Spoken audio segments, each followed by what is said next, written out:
And so he's got some really great insights on the nuclear power side, which is a very controversial topic in many cases. It's one that's highly politicized, and I think you're going to find the talk with my Papa Ranger, really interesting on the other side of the interview with Shelby. But just leading us into that, we've got a little pocket full of sounds, which is a little segment I like to do, kind of featuring some of the audio I've captured since the last show. And I had a great chance to go into New York City over the past 2 weeks. And, one of the best places that you can spend New Year's Eve is in New York City. You got to do the Times Square thing at least once in your life where you're out there. I did it back in 98 into 99, but never again, by the way. It's worth doing once, right? It's like going to see the Macy's Thanksgiving Day Parade. Got to do it once in life. Definitely do it once, but no more. So among the other things that you can do, you can stay home, have a great dinner. This past New Year's Eve, just the other night, I was over at my friend Eric's house. He had a bunch of people over for a big dinner party, and, that was a really good time. And but a lot of people like to go out to the clubs, right? The clubs have kind of cover charges, and in New York City, there's a ton of clubs. One of the most famous clubs in New York City, though, is one called Webster Hall. It's been around for ages, and it goes way, way back to who knows when, the Stone Ages, back when I was in my 20s. And so I spent some time at Webster Hall. Even back then, there was a guy that I knew when I was living in Hoboken then. His name was Al, I believe. And Al was also really into balloons. Like balloons, very, very much so. So much so that he was known as the Balloonatic. And the Balloonatic could be hired to go to parties, like kids' parties, where you make the balloons and you blow them up and you turn them into the shapes of animals or swords or weapons or guns or whatever it is. Well, he happened to also be the guy who was in charge of the annual balloon drop on New Year's Eve at Webster Hall. And, we got a chance to kind of have an opportunity to go to Webster Hall for New Year's Eve as helpers of the Balloonatic. And so, that balloon drop, man, you see those things, it was a lot of fun. But I found myself back at Webster Hall just this past week or so.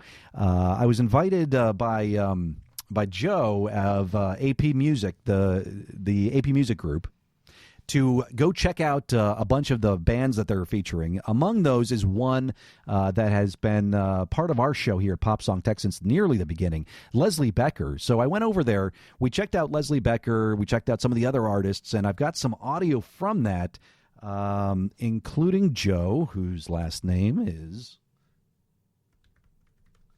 Joe Volpis. Sorry. Joe Volpis is the head of the AP Music Group, and he was there introducing all of this new talent. It was kind of, an opportunity for record labels to come out and, industry people in radio to come out and, the Spotify folks and all those people to come out and listen to some opportunity, the opportunity to listen to new artists here. So I had a chance to check that out, and, Leslie Becker is going to be back on the show here on Pop Song Tech soon, featuring a new song of hers. I'm going to give you a sneak preview of that here in just a minute. But just ahead of that, I've got Joe himself, Joe Volpis. Man, I love this guy's accent. Hold on. Let me pull this up right here. Here is Joe. Everyone seems to be having a great time. If you're having a really great time, I just want you to just make a lot of noise for about 5 seconds. Go. All the way. This is at Webster Hall, Erica, New York what City. part of Pennsylvania are we talking about? Joe Volpis, head of the AP Music Group. Pennsylvania. My girl, Erica Lee, is going to tear it up for you, everyone. Give it up for Erica. So this is Erica Lee. She's out of Pennsylvania. Well, it's not New York. I've always wanted to say that. I promise I won't be super weird, but I always wanted to say that. All right. This first song is called Without Me, and I like to dedicate it to anyone that ever did you wrong. So you can see they were featuring new artists here.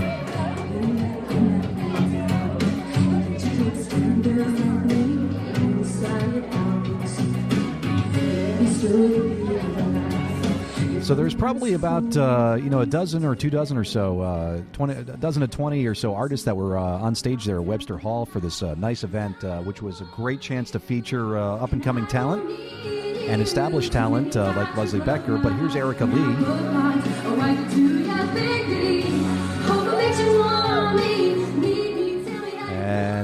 there was also not just the female performers there. There was a gentleman here.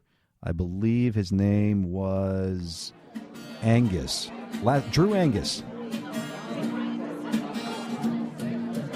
Singer-songwriter. That's cool.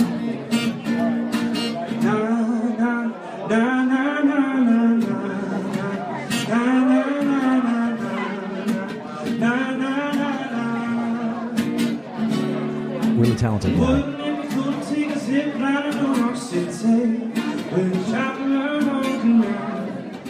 So Drew Angus was there, and then, of course, the singer who's been featured here on Pop Song Tech several times, Leslie Becker, also in studio, not in studio, on stage at Webster Hall in New York City, featuring her new song. I'm going to give you a sneak peek of this here. Let me just cue this up. And we've got, check this out.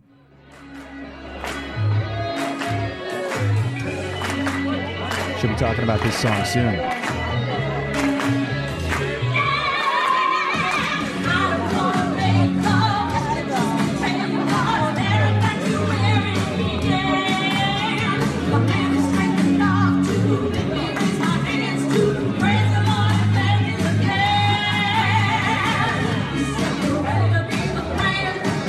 This is a fun song.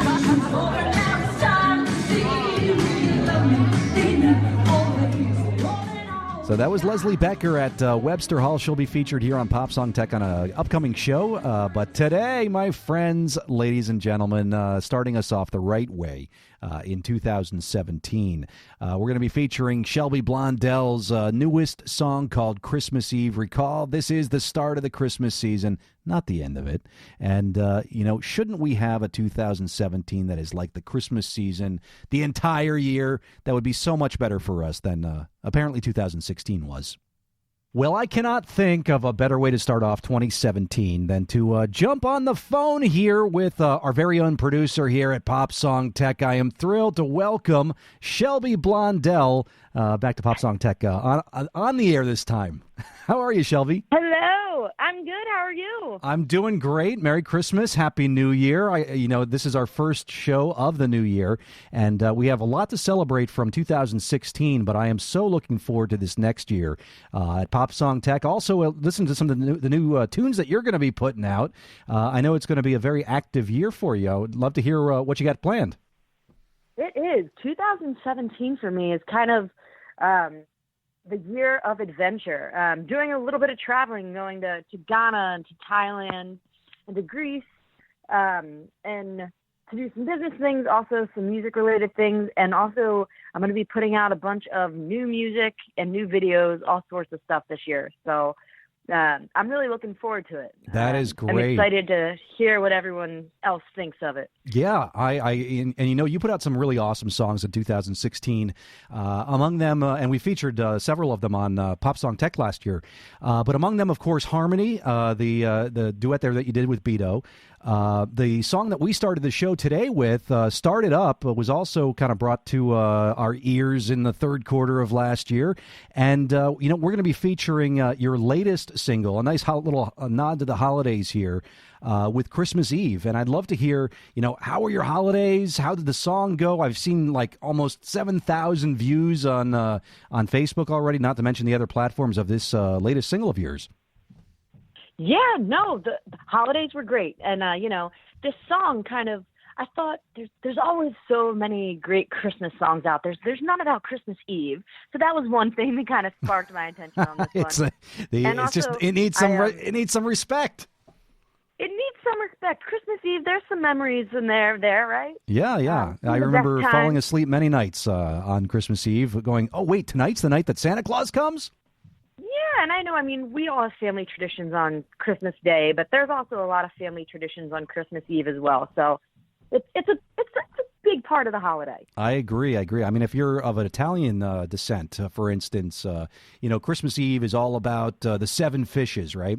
having 7 different types of fishes as part of your dinner on Christmas Eve. And, we've got some good Italian genes in our family here. And although we only got 2 of the 7 fishes down this year, calamari and shrimp. Now, yourself, any seafood for you on Christmas Eve this year? Absolutely. I am a huge seafood-aholic. So I actually had bronzini, roasted bronzini on Christmas Eve. And then actually on Christmas Day, I did a bunch of cooking for the family, and I actually grilled a whole salmon fillet. Did you really? Wow. I did. Now, how much of the song Christmas Eve that we're about to hear is, inspired by seafood? I wish I could say all of it. I feel like that needs to be my next song, something about my love of seafood. There you seafood go. And steamed crabs. Seafood on seafood and St. Patrick's Day. How about that for a song? I'm okay with that. I think I could work on that. Yeah, there's nothing like green seafood. I don't know about that. So, we had a really fun year with Pop Song Tech last year, and I want to thank you, of course, sincerely for everything that you did for the show and pulling together shows and artists and topics and music, and, of course, joining us for several of the shows yourself here so that we could feature some of your awesome music. And obviously, we've got Christmas Eve coming up. You've talked about 2017 being a year of adventure with your next trip here to Ghana, then Thailand, and all over the planet. How the heck are you doing that with, generating all this great music that you've got planned, as well as going to school? I'd like to stay busy, but also maybe busy isn't the right word. Sometimes I feel like when I've got a lot on my plate, maybe I'm a little more productive. I keep going. It doesn't give me an excuse to stop or slow down. When you always see a goal ahead of you, or many things on your plate, you find ways to prioritize and how to get things done. I think a little more effectively than maybe having a lot of downtime sometimes. Yeah, I get that. But it's all exciting. There's that saying, an object in motion stays in motion, right? Absolutely. And, everything that I'm involved with, it is a lot, and there is a lot on my plate, but I really enjoy everything that I'm doing. And I think that's the fun part about it is I enjoy it all so much that it doesn't feel like a burden or that there's too much on my plate. It just feels, just kind of feels like a lifestyle, Yeah. And you've been generating a lot of great fan following here. The listeners that we've heard from on Pop Song Tech have been super excited. I bumped into a guy at a conference, and he came up to me. He goes, "Otis!" And yes, he called me Otis. And he said, I've been loving your show. It's a great chance to listen to new technology topics as well as new music. And who's that person that you've got on the show a lot? Shelby. He's like, I just told my son about her music, and apparently his son does a college radio show.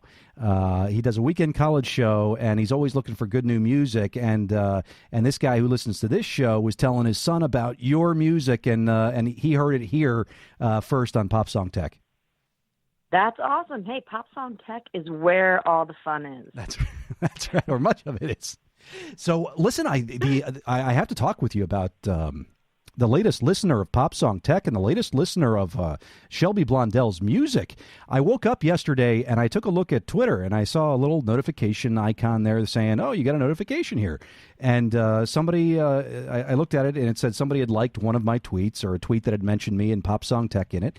And I looked closer, and it was the singer and artist there, the guy from Duke, Mike Posner, the guy who wrote that song, that just amazing song, I Took a Pill in Ibiza. And I'm like, oh, my God, this guy's liking stuff about Pop Song Tech. I got to go see what else he's liking. And then I saw that he had liked a bunch of your songs. And so I want to talk about this turn of events here, that we've got like a real A-list musician listening to Pop Song Tech and Shelby Blondell. Yeah, I and that's one of those moments that really makes, it's as an artist, the one thing that I really love, that I pride myself on, is that I really do it because I love being able to touch people's lives in some way. Whether it's making them happy to forget about something sad, or whether it's just dancing to the beat. I want to be able to touch as many people as I possibly can. And there's tons of artists that I look up to who do that. And Mike Posner is one of those people. Yeah. So when I woke up the other day and I noticed I had a new follower on all of my social media accounts, and then someone was liking all of my videos, and I looked at who it was.